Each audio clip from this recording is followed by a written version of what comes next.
Hello everyone, আসসালামু আলাইকুম। তো আমি আপনাদেরকে আজকে দেখাবো যে আমি আমার বিড়ালদের পেটের সমস্যা হলে মানে পেট খারাপ হলে কি খাওয়াই। তো আমি সাধারণত ওদের ঘরোয়া পদ্ধতিতেই পেটের সমস্যাগুলো দূর করার চেষ্টা করি। ওদেরকে আমি ওষুধ এতটাও বেশি খাওয়াই না, মানে খুব বেশি প্রবলেম না হলে ওদের অত আমি ওষুধ না খাওয়াই না। তো আমি ওদের পেটের সমস্যা হলে সাধারণত কাঁচা কলা এটাই বেশি খাওয়াই। আমি কাঁচা কলা এখানে রস করার জন্য করে রেখেছিলাম।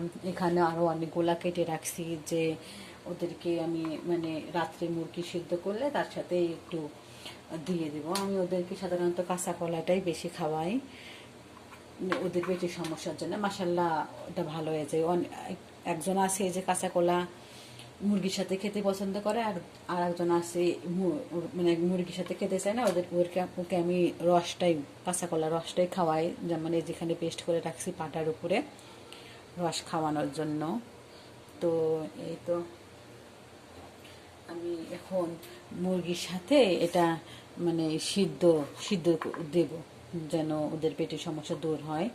আপনারাও আপনাদের বিড়ালকে এটা দিয়ে ট্রাই করতে পারেন। আমার বিশ্বাস আল্লাহ রহমতে ভালো হয়ে যাবে। তো আমার ভিডিও যদি আপনাদের ভালো লাগে অবশ্যই একটা লাইক কমেন্ট করে যাবেন। আমার চ্যানেলটা একটু সাবস্ক্রাইব করে দেবেন।